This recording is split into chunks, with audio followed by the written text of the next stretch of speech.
Hello students, welcome to my class on critical reasoning. Today I will be discussing the toughest type of CR questions, which is assumption. To make the best use of the session, I suggest you do two things. Number one, go through my theory sessions on critical reasoning. The link to the session is given on the description below. Number two, create a free sign-up account on our website and try the exercises before you go through the video. The process to sign up for the free account is given in the link below. Now that you would have done both the things, let's start the session. Hello students, welcome to my practice questions on assumption class 2. So we've already done few questions on assumptions. So today I'll practice 6 more questions.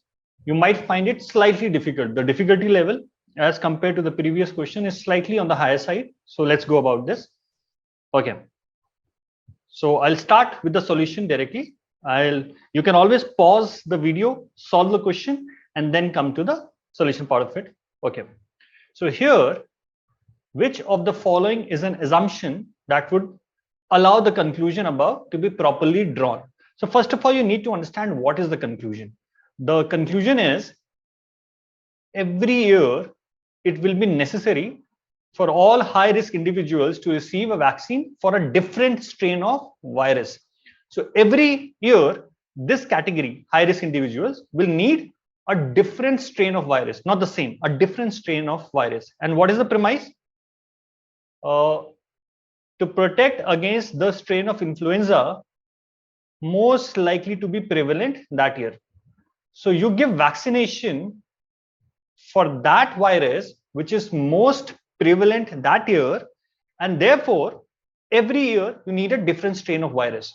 So the premise is you're given vaccination for the most prevalent, and because of this reason, every year you have to take a new, let's say, virus for a vaccine for a different strain of the virus. So the correct answer, before I give you the correct answer, let me give you a simple example. Let's say a company to its employees gives some movie tickets, right? So this year they gave the movie ticket of Hrithik Roshan movie. Okay, so this happened this year. Now every year this company gives the movie tickets to its employees, but the condition is it gives movie ticket of a blockbuster, of the biggest blockbuster. So the biggest blockbuster, this is the condition, that employees are given movie tickets, but they are given movie tickets of the biggest blockbuster. Therefore next year employees will be given movie of a different actor, So there the condition was most prevalent. Here the condition is biggest blockbuster. The conclusion is therefore you need vaccination for a different virus. Here the conclusion is therefore you'll get a movie ticket for a different actor, of a different actor. So what is the assumption here? The assumption here is that the same actor cannot give the blockbuster in the consequent year, which means 2 साल में same actor की movie can't be a blockbuster. In the previous case, similarly, it is assumed that the same year, as in the different years, you can't have the same virus that is prevalent. So I'm assuming that next year Hrithik Roshan will not give a blockbuster, it has to be a different actor. Same thing in here, right? Which is this. Each year the strain of influenza virus deemed most likely to be prevalent will be one that had previously been deemed most likely to be prevalent, will not be, had not been, right? Because if last year prevalent tha, if this year also the same thing is prevalent being the condition, I would be given vaccination for the same virus. So only when this last year is not prevalent will I need the vaccination for a different virus. So therefore the correct answer is D. Okay, I hope with the example it was much more clearer. Let's come to the second one. Okay. All right, I'll come to the solution directly. What is the conclusion? Thus, the actions that would be reasonably expected to leave unchanged the aggregate well-being of the people affected by them are also right. So in the paragraph, it is defined, it is explained to us what is morally right, and it is explained to us what is morally wrong, right? So an action is morally right if it would be reasonably expected to increase the aggregate well-being of the people affected by it. Okay, so let's say as a teacher, right? As a teacher, I make personal comment, right? I make personal demeaning comments that, oh, come on, you are an idiot, to a student. Now, is this morally right or is this morally wrong? That has been defined. So let's say if this is my class, and let's say hypothetically, the well-being of this class was, let's say the rating, if I were to quantify it, was 80. Then I passed a personal demeaning comment. So obviously that person would have felt bad, but overall, after my comment, the well-being of the class shot up to 90. Let's say somehow we can calculate that. So will my action be morally right? Yes, as per the definition here, morally it would be right. On the other hand, let's say initially before I passed on the comment, the aggregate well-being was 80. When I passed the comment, it came down to 70. So what will this be called? Morally wrong. Acha, अब tell me what will happen if starting में it was 80, I made a personal comment and the well-being of the class remained 80. Does the information give us anything about this situation? Does not. As per the criteria, it gave us nothing. So if it increases, it is morally right. Only when it decreases, it is morally wrong. Now, in this situation, because it does not increase, I cannot call it is morally right. But the definition is only if it decreases can I call it morally wrong.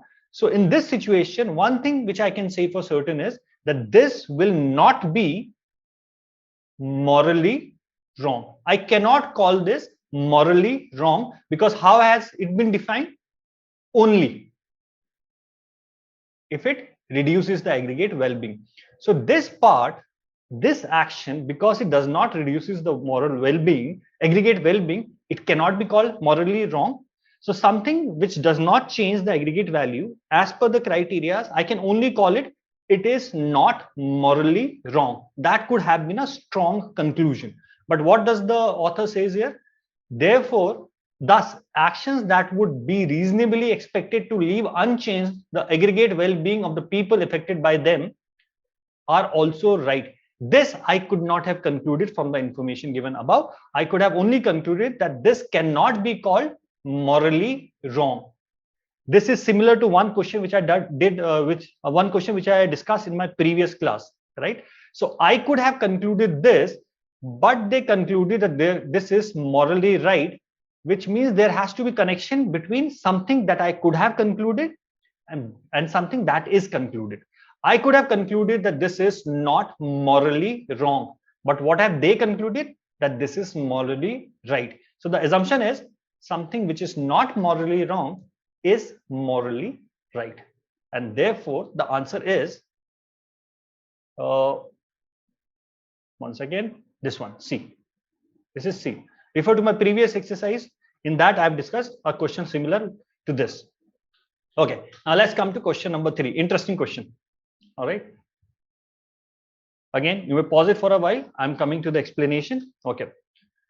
Feathers recently taken from seabirds stuffed and preserved in the 1880s have been found to contain only half as much mercury as feathers recently taken from living birds of the same species.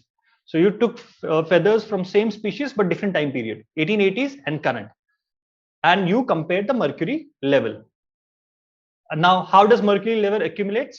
It accumulates in a seabird's feathers as the feathers grow, is derived from fish eaten by the bird, right? So mercury comes from fish eaten by the bird, and now the mercury level is more as compared to the previous ones.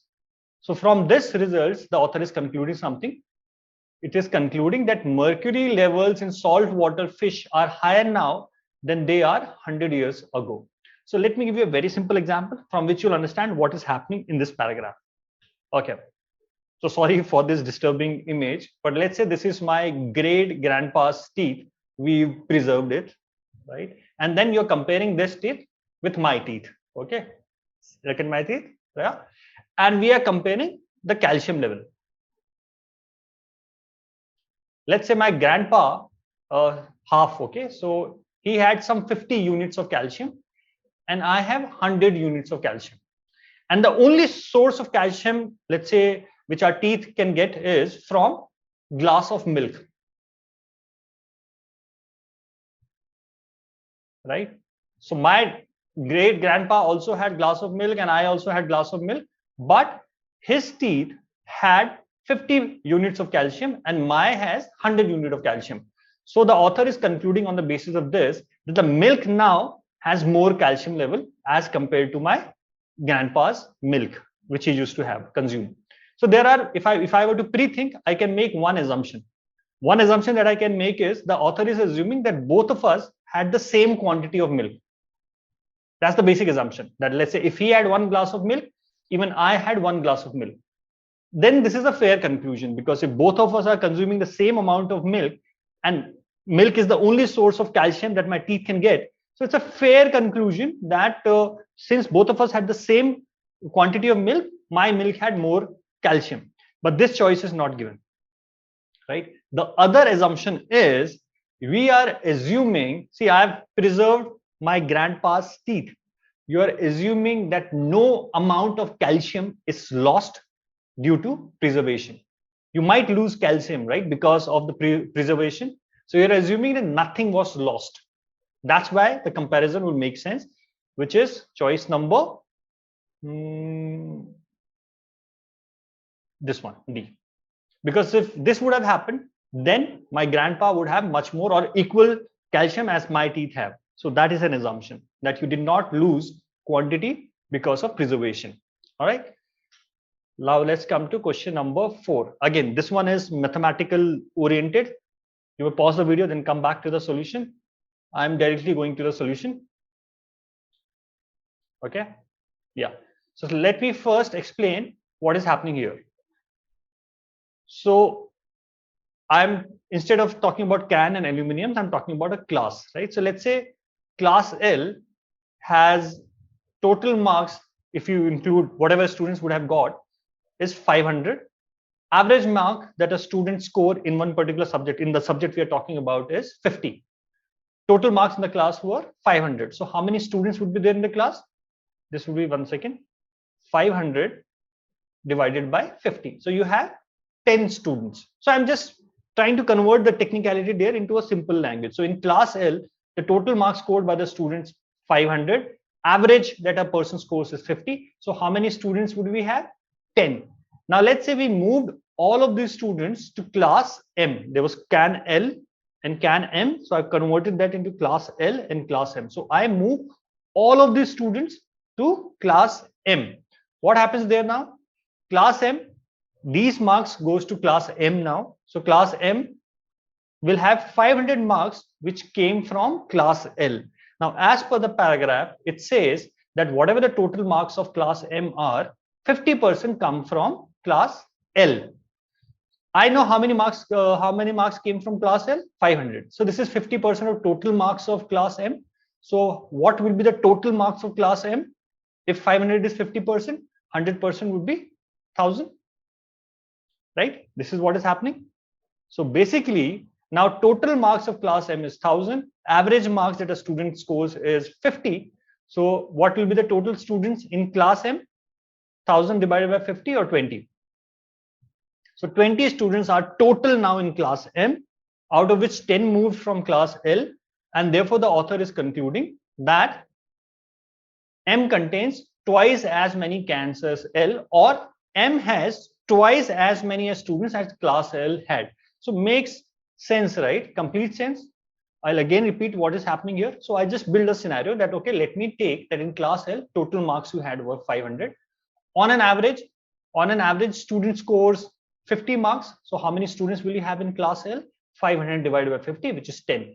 Now you moved, or as per the passage said, recycled these to class M. So all of these 500 students, I moved to class M.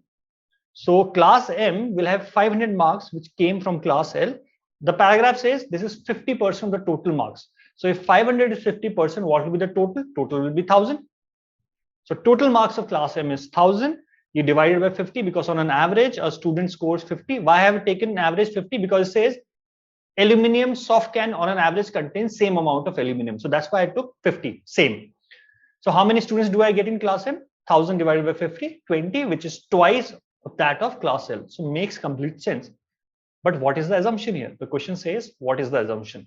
The assumption here is you are assuming that all of the students move to class M. What if some students did not go to class M? Look at the scenario, right? So let's say total marks now in class L were not 500, but was 750. Average marks is 50. So total students in this class were 15, out of which 5 people bunked. So when I asked them to go to class M, they did not go to class M. Instead, they left the class. They bunked. So how many people moved into the class M? Same.